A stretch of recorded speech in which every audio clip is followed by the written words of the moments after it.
네, 여러분 안녕하세요. 경자노소TV입니다. 오늘은 21년 7월 3일 토요일 오전 아침입니다. 오늘 두 가지 기사를 가지고 좀 와봤는데요. 광주 중앙공원 일지구 후분양 그리고 분양가가 1,870만 원으로 확정되었다라는 기사와요. 그 다음에 아파트 충수 논란 호남대 쌍촌 캠퍼스 결국 34층에서 30층으로 조정이 되었다라는 내용 두 가지를 한번 언급해 보겠습니다. 주요 골자는 80평형대 대형, 45평대 임대는 공급하지 않고 85제곱미터 이하는 확대했다라는 게 중앙공원 일지구 관련된 기사의 주요 골자인데요. 수년간 갈등을 빚어왔죠. 광주중앙공원 일지구 민간공원 특례사업 관련 광주시와 시행사가 평당 1,800만 원대 후반이죠. 1,800만 원대 후반에 분양가를 확정을 했고요. 그리고 후분양 공급이 된다라는 것. 네, 이 두 가지가 주요 골자입니다.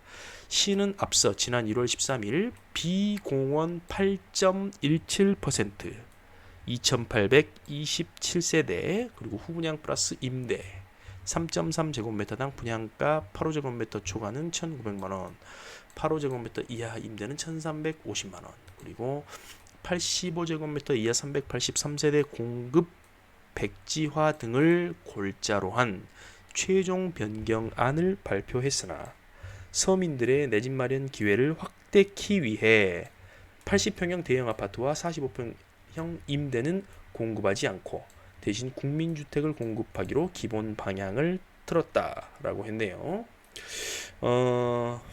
그렇죠. 벌써 5차례였군요. 5차례에 걸쳐 사업계획 변경안을 논의했었고요.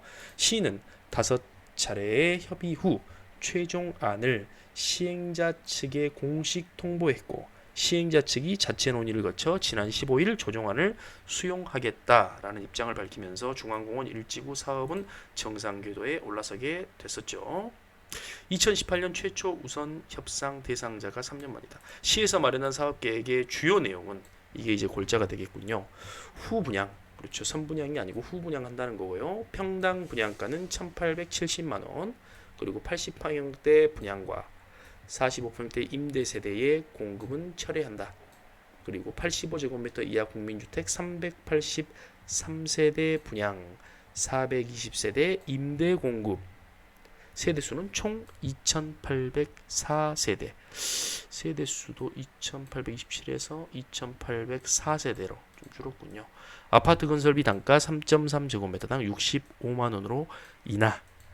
이렇게 지금 변경이 된 것 같습니다. 이로써 인가 당시 실시 계획에 비해 비공원 면적과 세대수는 일부 증가하는 반면 분양가는 1,800만 원대로 낮추고 국민주택을 분양, 임대 포함 803세대가량 공급할 수 있게 됐다라고 했네요.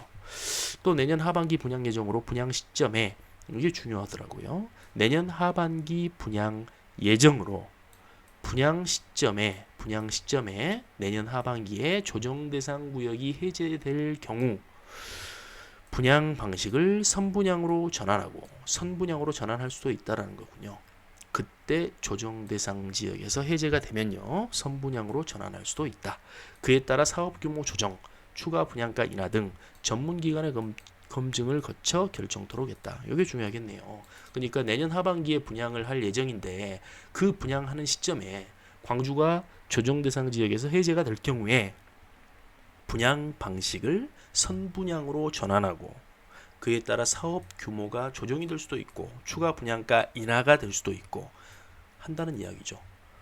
중앙공원 일지구 특례사업은 앞으로 도시공원위원회와 도시계획이 심의, 교통영향평가, 경관심의, 건축심의 등 사전행정절차를 거쳐 주택건설사업계획 승인까지 관련 절차를 차례로 거치게 된다. 정상 착공될 경우 입주는 이르면 2025년께 이루어질 전망이다. 지하철 2호선이 완공되는 시점에 입주가 될 수 있다는 이야기네요.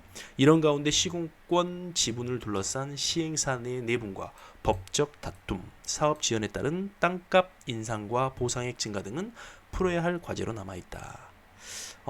대표 주관사인 주식회사 한양 측은 이날 입장문을 발표, 다소 불편한 신비를 드러냈다. 원점 재검토 방침을 무시하고 지난 1월 SPC와 잠정 합의했던 4차 변경안으로 회귀한 데 대해 매우 유감이다라고 밝혔다고 합니다.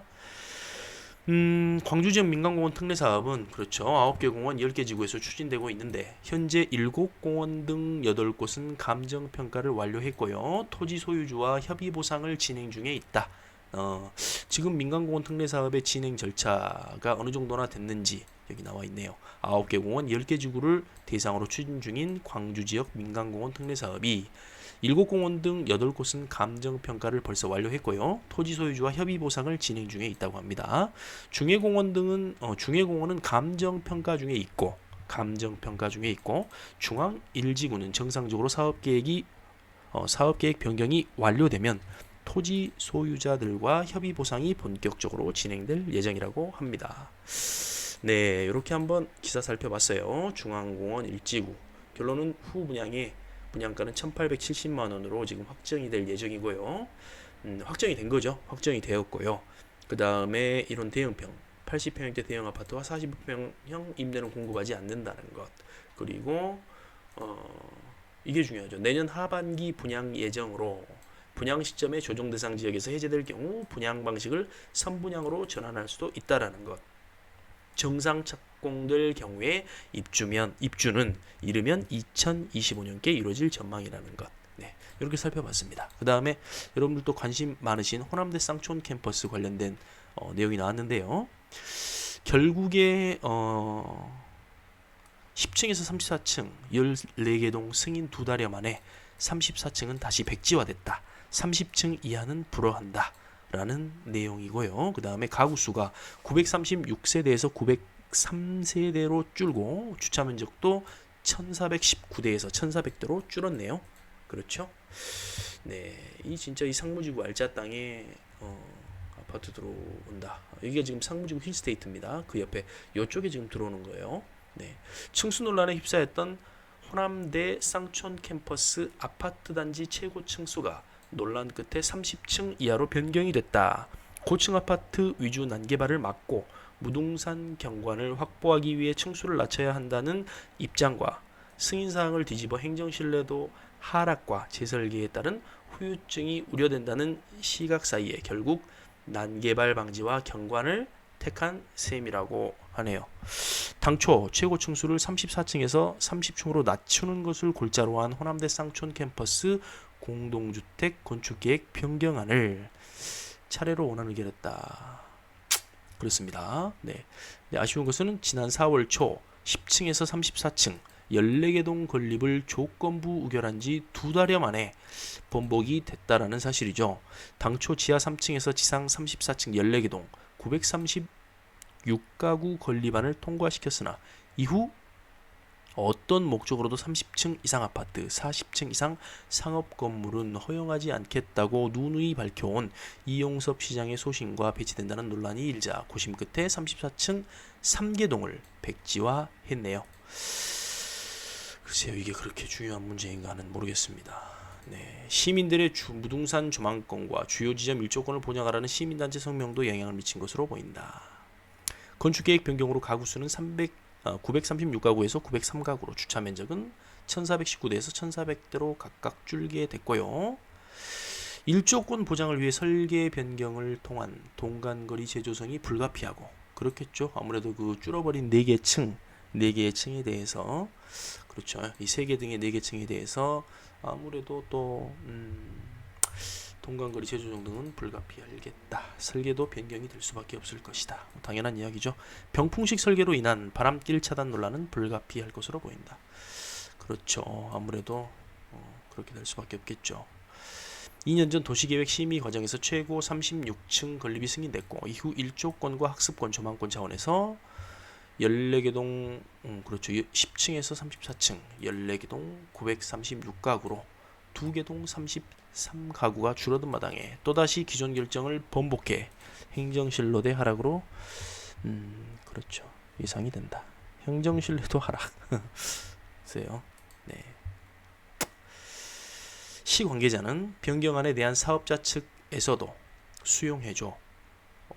건축 면적과 연면적, 건폐율, 용적률, 가구수 등이 일부 조정되게 됐다면서 이달 안으로 건축계획 변경에 따른 관련 기관 협의와 주택건설 사업계획 승인 절차가 모두 마무리될 것으로 본다. 이 건폐율에 있어서 건폐율, 용적률에 있어서 너무 이렇게 제한을 두는 것도 문제가 있다고 생각해요. 물론 조망권을 해친다라는 측면에서는 또 뭐 명분이 충분히 될 수 있겠지만 건폐율 자체를 너무 제한해 버리면 너무 구조물들이 천편일률적인 모습으로 만들어질 수밖에 없습니다. 도심의 경관을 해치는 요소에 있어서 건폐율 제한을 너무 둬버리면 이 아파트들이 말 그대로 닭장과 같은 모습을 할 수밖에 없어요. 건설사나 시공사에서 조금 더 창의적인 모습으로 좀 지어지는 데 있어서 해가 될 수밖에 없겠죠. 어느 정도의 자율은 좀 필요한 것 같은데요. 네, 구조물들이 또 천편일률적인 것보다 특히나 상무지구 같이 어떤 상업화가 많이 되어 있는 곳에서 멋진 구조물들이 자유롭게 나올 수 있다라면 그 자체도 도심의 경관을 업그레이드하는 데 큰 도움이 될 수는 있을 것 같은데요. 또 반대로 시민단체에서의 그 의견도 무시할 수는 없죠. 예, 무동산이라는 어떤 광주의 상징적인 그 의미가 있는 것인데 무동산이라는 것이요. 그 조망을 해친다라는 것, 네, 그것이 또 반대적인 입장을 고수하는 측면에서는 중요시 될 수는 있을 겁니다. 하지만 너무 또 천편일률적인 모습의 구조물들이 만들어짐으로 인해서 도시경관을 해치는 것도 무시할 수는 없을 것 같네요. 네, 아무튼 오늘 두 가지의 기사를 한번 다뤄봤는데요. 중앙공원 1지구, 그렇죠? 중앙공원 1지구 후분양, 그 다음에 분양가는 1,870만 원, 그 다음 호남대 쌍촌 캠퍼스 30층에서 34층에서 30층으로 조정이 됐다라는 것, 두 가지 기사가 있어서 한번 언급해봤습니다. 네, 오늘 토요일입니다. 네, 즐거운 주말 보내시고요.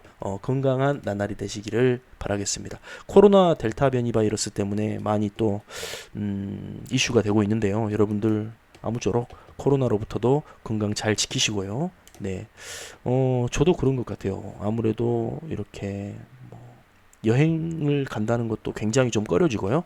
뭐 식당이나 뭐 이렇게 어떤 상점을 이용하는데도 굉장한 부담이 좀 되는 것 같아요.